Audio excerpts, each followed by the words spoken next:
نسل کو پیغام ہے میرا، ہر حال میں تم صاحب کردار ہی رہنا۔ جب دین فروش بیچ رہے ہوں خدا کا دین، تم حق کا علم لے کے وفادار ہی رہنا۔ ہر بے ضمیر دشمن شبیر سے لڑ کر تم دار پہ بھی میثم تمار ہی رہنا۔ آنچ آئے نہ شبیر کے مقصد پہ ہمیشہ، سب کچھ نثار کرنے کو تیار ہی رہنا۔ بزدل نہیں بننا، نہ عقیدے کو بدلنا، جیسے بھی ہو حالات آزادار ہی رہنا۔ اعوذ باللہ السمیع العلیم من الشیطان اللعین الرجیم۔ بسم اللہ الرحمن الرحیم۔ الحمد للہ رب العالمین، والعاقبۃ للمتقین، والجنۃ للموحدین، والنار للکافرین۔ الصلاة والسلام علی اشرف الانبیاء والمرسلین، سیدنا وشفیعنا ونبینا وہادینا ابی القاسم محمد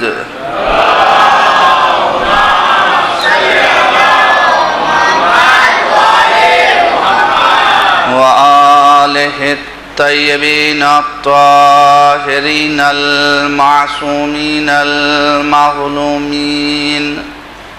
وَلَعْنَةُ اللَّهِ عَلَىٰ أَعْدَائِهِمْ أَجْمَعِينَ مِنَ الْآنِ إِلَىٰ قِيَامِ يَوْمِ الدِّينِ۔ أَمَّا بَعْدُ فَقَدْ قَالَ اللَّهُ تَبَارَكَ وَتَعَالَىٰ فِي كِتَابِهِ الْكَرِيمِ۔ بِسْمِ اللَّهِ الرَّحْمَٰنِ الرَّحِيمِ۔ والعصر ان الانسان لفی خسر الا الذین آمنوا وعملوا الصالحات وتواصوا بالحق وتواصوا بالصبر۔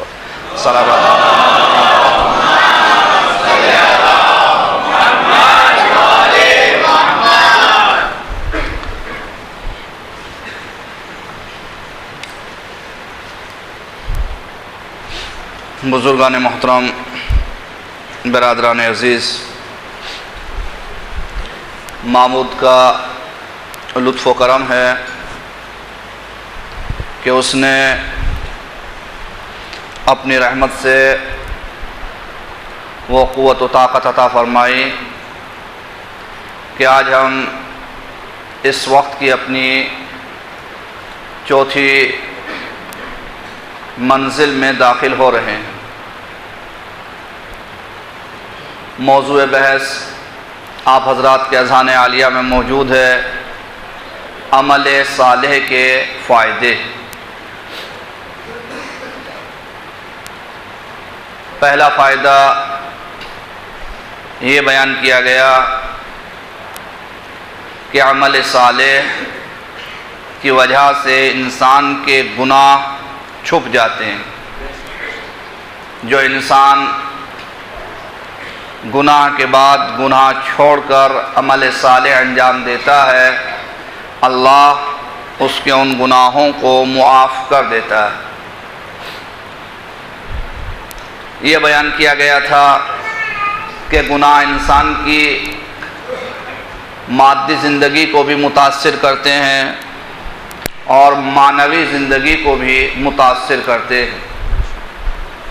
اس کے تحت آپ حضرات کے سامنے ان گناہوں کو بیان کیا گیا جو انسان کی مادی زندگی کو متاثر کرتے ہیں، اور پھر ان گناہوں کو آپ حضرات کے سامنے بیان کیا گیا جو انسان کی معنوی زندگی کو متاثر کرتے اور معنوی زندگی پر ان کے کیا اثرات پڑتے ہیں. اسی کے ساتھ مولانا صاحب آپ آگے تشریف لے آئیے. مولانا صاحب صلوات پڑھیں پر محمد و آل محمد.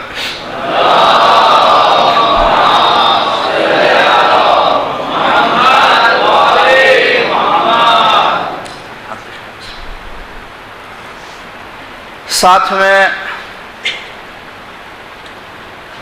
یہ بتایا گیا کہ جو ہماری معنوی زندگی ہے، اسپرچول لائف ہے، اس پر گناہوں کا پہلا اثر یہ ہوتا ہے کہ انسان سے عبادت کی جو لذت ہے، سویٹنیس ہے، وہ چھین لی جاتی ہے. دوسرا بیڈ ایفیکٹ یہ بتایا گیا کہ انسان کی دعا قبول نہیں ہوتی. اور جب مولا سے سوال کیا گیا کہ وہ کون سے گناہ ہیں جن کی وجہ سے انسان کی دعا قبول نہیں ہوتی، تو آپ نے بتایا کہ وہ گناہ 6 ہیں. ان 6 گناہوں میں سے 3 گناہ کل کی مجلس میں بیان کیے جا چکے ہیں اور 3 گناہ آج کی مجلس میں بیان کرنے. جو کل بیان کیے گئے وہ گناہ یہ تھے: سوء النیہ، خبث السریرہ، نفاق مع الاخوان. اور اس منزل پر آنے کے بعد گفتگو تمام ہوئی تھی. نیکسٹ جو 3 گناہ ہیں جن کی وجہ سے انسان کی دعا قبول نہیں ہوتی وہ یہ ہیں: استعمال البذا والفواحش.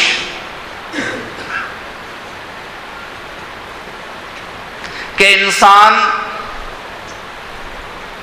دوسرے لوگوں کو غلط ناموں سے پکارے اور دوسرے لوگوں کو گالیاں دے.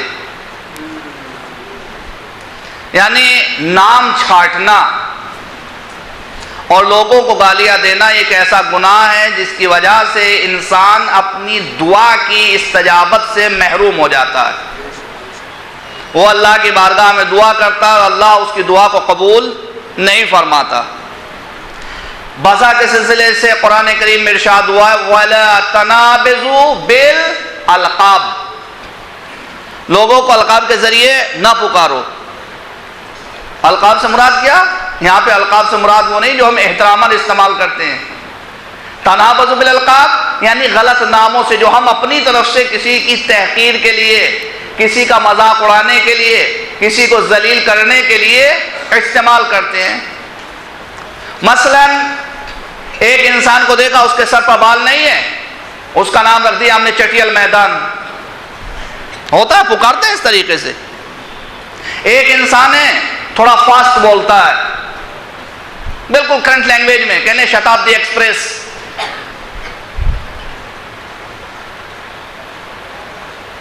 ایک انسان کی زبان میں لکنت ہے، تھوڑا رک رک کر کے بولتا ہے، اسے کہتے ہیں دھیمی گتی کے سماچار. یہ نام ہے جو ہم دیتے ہیں آپس میں ایک دوسرے کو. قرآن نے اس سے منع کیا ہے، حرام ہے اصلاً. لا تنابزوا بالالقاب. لوگوں غلط نام سے نہ پکارو. جو نام اس کا ہے، جو اس کے ماں باپ نے اس کا نام رکھا ہے، اس نام کے ذریعے سے اس کو پکارو. اپنی طرف سے اس کو کوئی نام نہ دو. اگر دو گے تو اللہ تمہاری دعاؤں کو قبول نہیں کرے گا. اسی طریقے سے گالی دینا.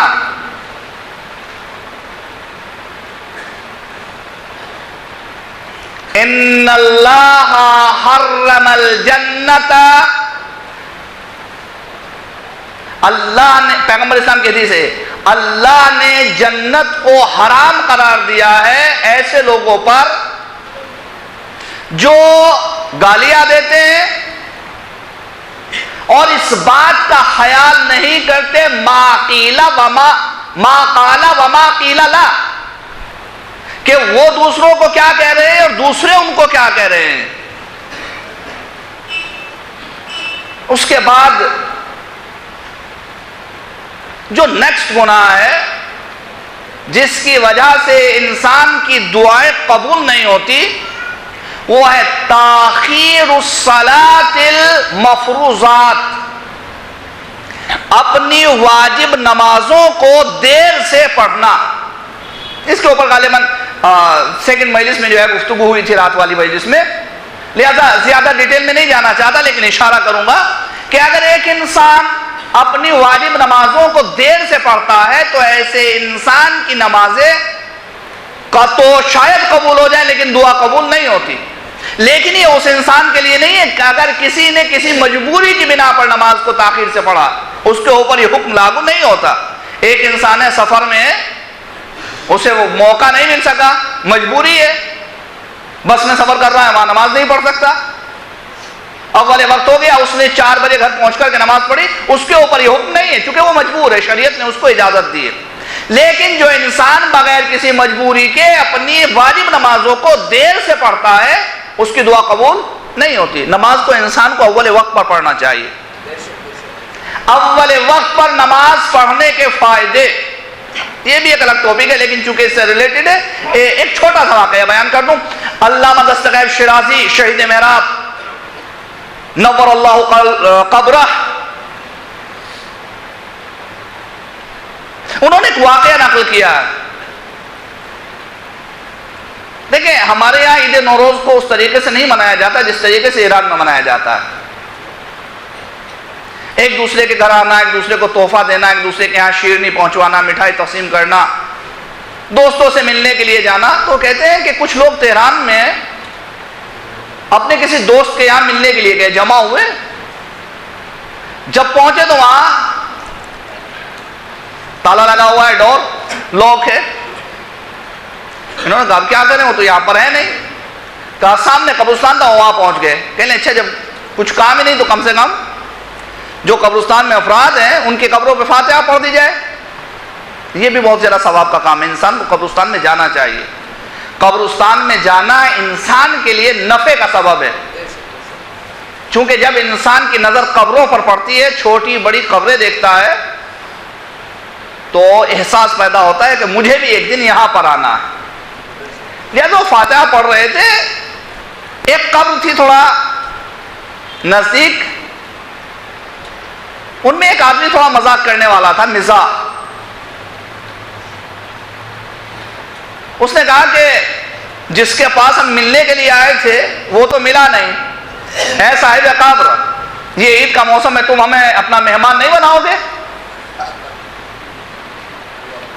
اس نے تو مزاح کیا تھا تاکہ اپنے دوستوں کو ہنسا سکے.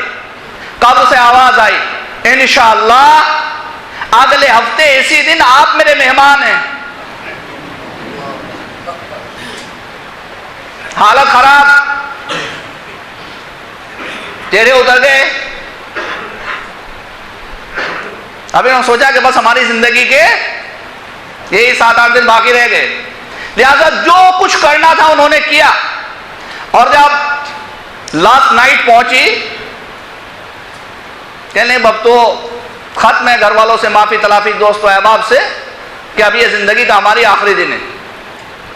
صبح ہو گئی، صبح ہوئی تو صحیح و سالم. ایک نے دوسرے کو فون کیا، دوسرے نے تیسرے کو، تیسرے نے چوتھے کو. کہا سب ٹھیک ہے، کوئی نہیں گیا. کہا اچھا اب ہم اس کی حقیقت تک پہنچنا چاہتے ہیں. میرے دوستو جوان بھائیو سنیے گا خاص طریقے سے. سب جمع ہوئے، پھر اس قبر پر پہنچے. کہا السلام علیکم یا اہل القبور. قبرستان میں داخل ہوئے، سب کو سلام کیا. اب اس قبر پر کھڑے ہوئے، سلام کیا صاحب قبر کو. کہا کہ ہم آ گئے، تم اپنے وعدے کو پورا کرو. دیکھتے کیا ہوتا ہے. ایک مرتبہ کہتے ہیں کہ قبر کی پائتی سے ایک راستہ نمودار ہوا، کچھ پیڑیاں، اسٹیئرز. اندر سے آواز آئی بسم اللہ، تشریف لائیے. انہوں نے ڈرتے ڈرتے آگے قدم بڑھایا، ایک کے پیچھے دوسرا، دوسرے کے پیچھے تیسرا. اب جو ہے داخل ہوئے، دیکھا ایک بہت عالیشان مکان، اور مکان ہے باغ کے درمیان. ہر قسم کی نعمتیں وہاں پر موجود. صاحب قبر جو تھا اس نے ان کی پذیرائی کی.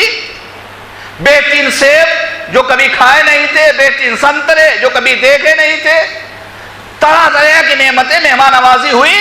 جب مہمان نوازی ہو چکی، یہ مطمئن ہو گئے کہ کوئی خطرے کا معاملہ نہیں ہے، تو انہوں نے سوال کیا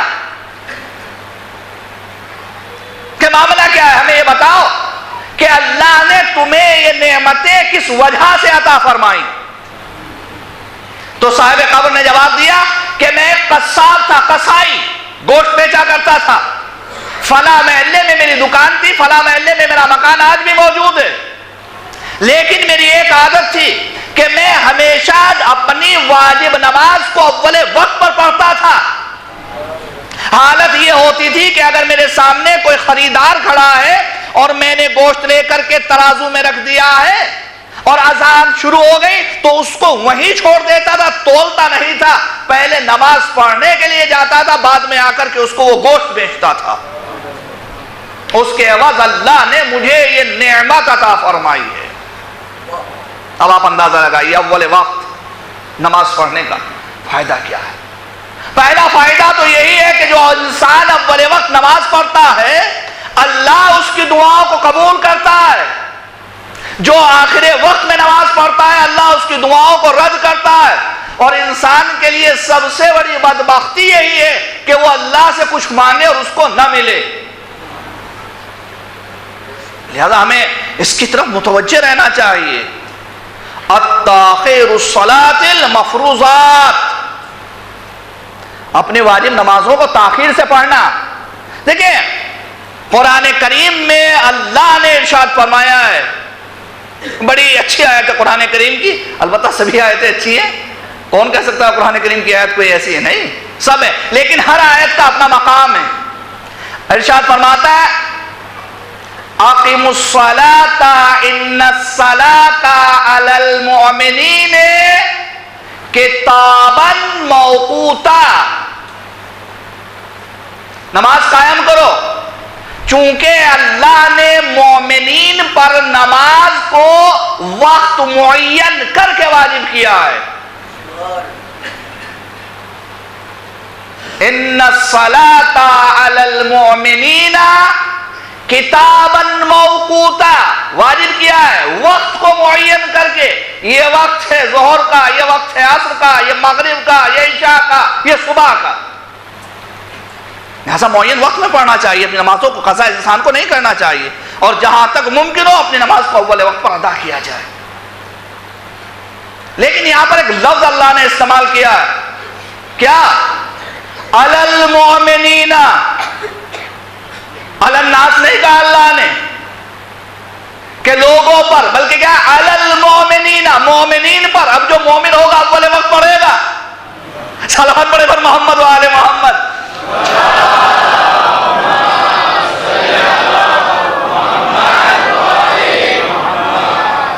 کتاب الموقوتا، وقت کو معین کر کے واجب کیا ہے. مومن کی شان یہ ہے کہ نہ تاخیر سے پڑھتا ہے نہ وقت سے پہلے پڑھتا ہے. نہ تاخیر سے پڑھتا ہے نہ وقت سے پہلے پڑھتا ہے. وقت پر ادا کرنا مومن کا کام ہے، وقت سے پہلے پڑھنا بنی امیہ کا کام ہے. صلوات پڑھنے پر محمد و آل محمد.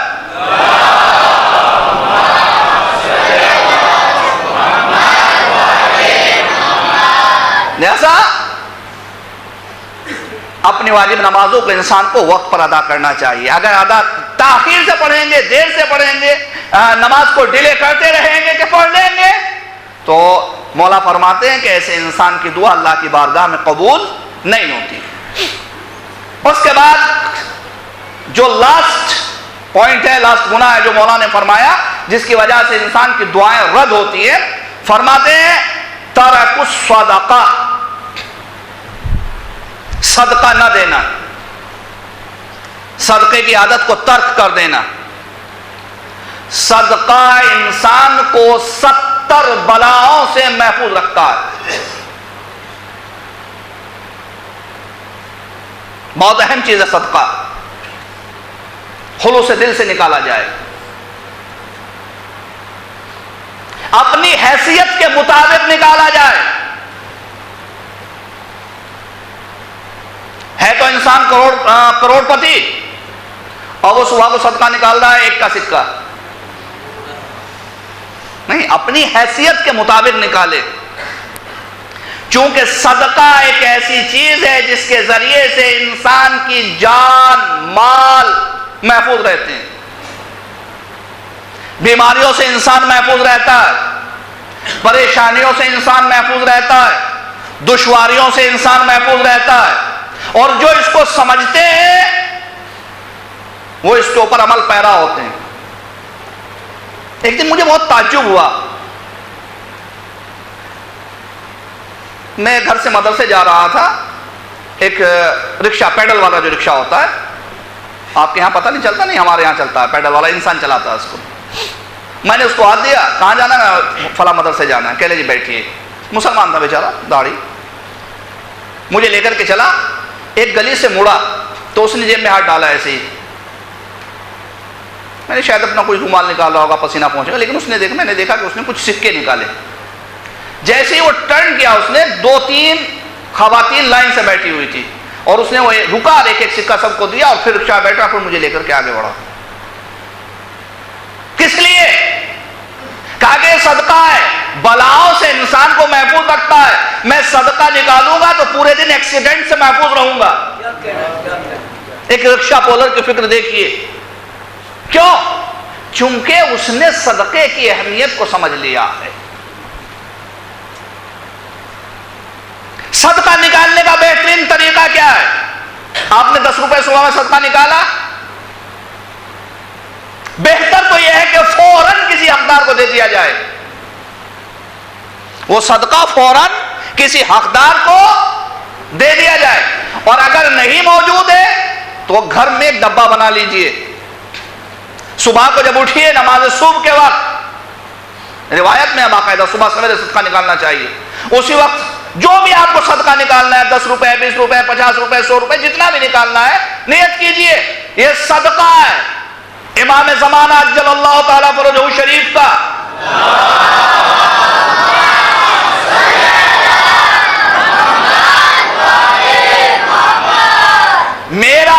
میری بیوی کا، میرے بچوں کا، ماں باپ حیات ہے تو ان کا، بہن بھائیوں کا، عزیز و اقارب کا، دوست و احباب کا، جملہ مومنین و مومنات کا، قربتاً اللہ. دیکھیں آپ نے 10 روپے صدقے کے نکالے. سب سے پہلے شریک کس کو کیا؟ اپنے وقت کے امام کو، اس کے بعد اپنی ذات کو، اس کے بعد اپنے سے ریلیٹڈ افراد کو، اس کے بعد تمام مومنین کو. نہ جانے یہ 10 روپے کس کس کی جان بچائیں، کس کس کو بلا سے محفوظ رکھیں. بعض لوگ کیا کرتے ہیں؟ صدقہ نکالتے ہیں، یہ میرا صدقہ ہے قربتاً اللہ کا، تمام. نہیں، آپ اس کو وسعت دیجئے، بڑھائیے، ایکسٹینڈ کیجئے. پھر دیکھیے جہاں امام شامل ہو جائے وہاں کتنی برکت ہوگی. اچھا، یہ صدقہ کتنا ہے؟ میں کہتے ہیں کہ جو موت ہے، موت طبیعی. دیکھیں موت 2 طریقے کی ہوتی ہے. ایک نیچرل ڈیتھ جس کو ہم کہتے ہیں موت طبیعی، ایک ہوتی ہے موت المفاجات، ایکسیڈنٹل موت.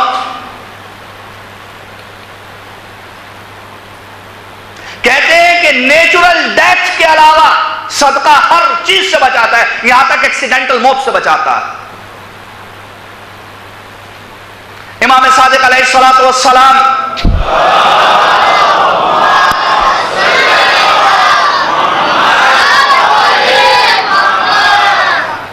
مسجد النبوی میں تشریف فرمائیں. سامنے صحن میں کبوتر بیٹھے ہوئے ہیں. مسلمانوں کی دیرینہ سیرت ہے کہ کبوتروں کو وہاں پر روزے پر دانا ڈالتے تھے. بہت زیادہ ثواب ہے. کبوتروں کے لیے خاص طریقے سے پانی کا انتظام کرنا، پرندوں کے لیے، اور دانا ڈالنا بہت زیادہ ثواب رکھتا ہے. اس کو کیجئے، پھر دیکھیے آپ کے گھر میں کس طریقے سے خیر و برکت آتی ہے. لہذا امام نے اپنے اصحاب سے فرمایا، تم جانتے ہو کہ یہ کبوتر یہاں پر کیسے آئے اور کہاں سے آئے؟ کہا فرزند رسول آپ ارشاد فرمائیے. آپ نے کہا کہ یہاں مدینے میں فلاں محلے میں ایک مکان تھا، اس مکان میں ایک درخت تھا، اس پر ایک کبوتر کا جوڑا رہتا تھا. کبوتر اپنی نسل کو آگے بڑھانے کے لیے جب سلسلہ کرتے تھے اور کبوتری انڈے دیتی تھی تو جس کے گھر میں وہ درخت تھا وہ درخت پر چڑھتا تھا، کبوتر کے انڈے اتارتا تھا اور کھا لیتا تھا. ہر بار ایسا ہی ہوتا تھا. امام فرما رہے ہیں کہ یہ کبوتر مایوس ہو گیا اپنی نسل کے آگے بڑھنے سے، تو اس نے دعا کی، خدایا یہ صاحب خانہ میرے اوپر ظلم کر رہا ہے، میری نسل آگے نہیں بڑھ پا رہی ہے، لہذا کیا کروں؟ خدا سے دعا. صرف انسان نہیں کرتے بلکہ اس سے التجا پرندے بھی کرتے ہیں، سب اس کی مخلوق ہیں. ایک مرتبہ آواز قدرت آئی، آواز غیب کبوتر کو. امام فرماتے ہیں کہ آواز آئی کہ اگر اس بار یہ صاحب خانہ تیرے انڈے اتارنے کی غرض سے درخت پر چڑھا تو گر کر مر جائے گا. کبوتری نے پھر انڈے دیے. اب صاحب خانہ کو تو عادت تھی، اسے معلوم تھا کہ انڈے دیتی ہے. وہ درخت پہ چڑھا، بھی درمیان تک پہنچا تھا کہ کسی نے دروازے پر آواز دی. یہ اترا، دروازے پر گیا، دیکھا کون؟ کہا کہ ایک سائل ہوں، فقیر ہوں، مدد کیجئے. یہ اندر گھر میں گیا، کچھ غلہ اٹھایا، صدقے کی نیت کی، اس کو دیا. آیا، درخت پر چڑھا، انڈے اتارے، تلے، کھا گیا. کبوتری نے پھر عرض کیا، خدایا تو نے تو وعدہ کیا تھا کہ اگر میرے انڈے اتارنے کے لیے چڑھے گا تو گر کر کے مر جائے گا، لیکن یہ تو کھا گیا، تب بھی صحیح و سالم ہے. آواز آئی، ہم نے ایسا ہی مقصود کیا تھا، اس کے ساتھ یہی ہونا تھا، لیکن تیرے انڈوں تک پہنچنے سے پہلے چونکہ اس نے صدقہ نکال دیا لہذا ہم نے اس کی اس موت مفاجات کو ٹال دیا. امام صادق علیہ السلام آگے ارشاد فرماتے ہیں، اگر صلوات پڑھیں تو ثواب ملے گا.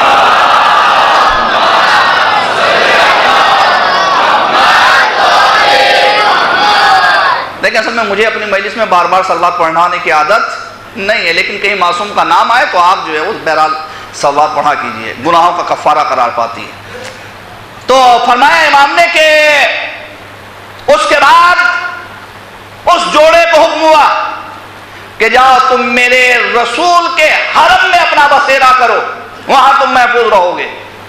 امام فرماتے ہیں کبوتر کا جوڑا وہاں سے اڑا اور آ کر کے یہاں پر آباد ہوا. آج یہ جتنے کبوتر ہیں سب اسی جوڑے کی نسل ہے. صدقہ ہمارے لیے بہت اہم ہے. جب انسان صدقے کی عادت کو ترک کر دیتا ہے تو پھر انسان کی دعا قبول نہیں ہوتی. صدقہ دینے سے انسان کی دعائیں قبول ہوتی ہیں.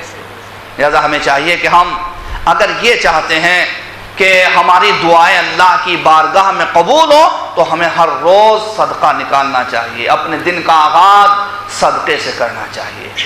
ترک الصدقہ بذات خود ایک گناہ ہے. معصوم نے اس کو گناہ شمار کیا. جیسے ترک صلاۃ گناہ ہے، اسی طریقے سے ترک صدقہ جو ہے وہ ایک گناہ ہے.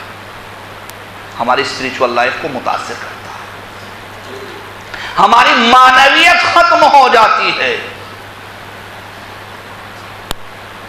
اچھا، گناہ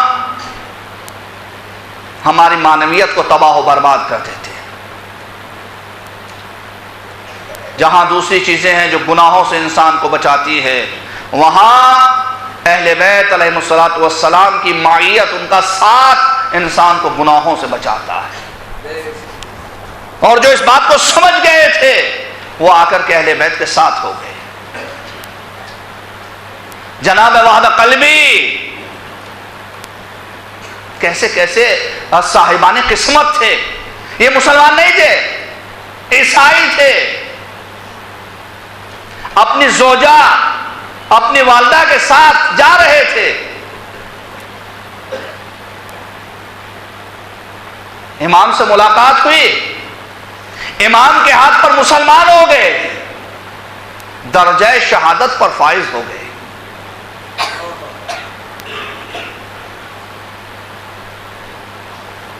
کہتے ہیں کہ جب وہاب کربلا میں شہید ہوئے، صاحبان مقاتل نے لکھا ہے کہ آپ کی شادی کو 17 روز ہوئے تھے کل، اور جب وہاب اجازت دے کر کے میدان کی طرف جانا چاہتے تھے تو زوجہ نے ان کے دامن کو پکڑ لیا کہ میں اس طریقے سے تمہیں میدان میں نہیں جانے دوں گی. کہا کیوں؟ کہ پہلے تمہیں میرے ساتھ امام کی خدمت میں چلنا ہوگا. مقتل لکھتا ہے کہ وہاب اپنی زوجہ کو لے کر امام کی خدمت میں آئے، سلام کیا. زوجہ وہاب کہتی ہیں کہ مولا میں آپ سے کچھ کہنا چاہتی ہوں. کہا کیا کہنا چاہتی ہو؟ کہا مولا یہ کہنا چاہتی ہوں کہ اب یہ وہاب جو ہے میدان میں جا رہا ہے، میں جانتی ہوں کہ یہ شہید ہو جائے گا. مولا ایک تو میرے اوپر کرم کیجئے کہ جب یہ شہید ہو جائے تو مجھے تنہا نہ چھوڑنا، بلکہ مجھے اپنے اہل حرم کے ساتھ رکھنا. شاید زوجہ وہاب یہ سوچ رہی تھی کہ یہ تو نواسہ رسول ہے، یہ تو اہل حرم ہے، ان کے ساتھ ہمارے مردوں کی شہادت کے بعد کوئی بدسلوکی نہیں ہوگی. لیکن اس کو کیا معلوم تھا کہ نہیں، ارے شہادت کے بعد زینب کے سر سے بھی ردا چھنے گی، ام کلثوم کے ہاتھوں میں بھی رسیاں باندھی جائیں گی. جزاکم ربکم خیر الجزا. مولا فرماتے ہیں دوسری بات کیا کہنا چاہتی ہو؟ جاؤ تم میرے اہل حرم کے ساتھ رہنا. کہا مولا دوسری بات یہ کہنا چاہتی ہوں کہ شہادت کے بعد جب یہ جنت میں جائے اور حور العین اس کے سامنے آئے تو وہاب سے کہو وعدہ کرے آپ کے سامنے کہ مجھے فراموش نہ کرے. وہاب نے وعدہ کیا کہ میں تمہیں جنت میں فراموش نہیں کروں گا. وہاب میدان میں آئے، فوجوں پر حملہ کیا. ایک مرتبہ چاروں طرف سے فوج نے وہاب کو گھیر لیا، وہاب کے سر کو قلم کر دیا. سر کو قلم جب کر رہے تھے اس کی ماں نے دیکھا، ماں سے برداشت نہ ہوا، خیمے سے ایک خیمے کی عمود کو لے کر کے میدان میں آئی، دشمنوں پر حملہ کیا. امام نے فرمایا مادر وہاب واپس آ جا، عورتوں سے جہاد ساقط ہے. واپس آئی. ادھر جب واپس آ رہی تھی ظالم نے سر کو تن سے جدا کیا، مادر وہاب کی طرف پھینکا. مادر وہاب نے اس کو لیا، اپنے لال کے چہرے کو دیکھا، پیشانی کا بوسہ دیا اور ایک مرتبہ دشمن کی طرف پلٹا دیا. یہ حسین ابن علی کا صدقہ ہے، صدقہ واپس نہیں لیا جاتا. عزیزو اب زوجہ وہاب سے برداشت نہ ہوا، دوڑی ہوئی مقتل میں آئی. وہاب کے بے سر جسم کو دیکھا، ایک مرتبہ رونا شروع کیا. جب وہاب کی حالت دیکھی اس مومنہ سے برداشت نہ ہوا، ایک مرتبہ چاہتی ہے فوج پر حملہ کرے. عمر صاحب نے حکم دیا اس کو شہید کر دیا جائے. کسی نے آگے بڑھ کر اس مومنہ کے سر پر گرز مارا، مومنہ وہی شہید ہو گئی. واقع کربلا کی طرح شہیدہ مومنہ ہے، اس کے علاوہ کوئی مومنہ کربلا میں شہید نہیں ہوئی. ہائے وہاب، ارے زوجہ تیرے بعد، ارے زندہ نہ رہی، زندہ کیسے رہتی، تیرے صدمے کو کیسے برداشت کرتی. لیکن ہائے نواب، حسین کے بعد 2 سال زندہ رہی، کبھی سائے میں نہیں بیٹھی، کبھی پیٹ بھر کے کھانا رہی. اِنَّا لِلَّهِ وَإِنَّا إِلَيْهِ رَاجِعُونَ. وَسَيَعْلَمُ الَّذِينَ ظَلَمُوا أَيَّ مُنقَلِبٍ يَنقَلِبُونَ. ماتم حسین.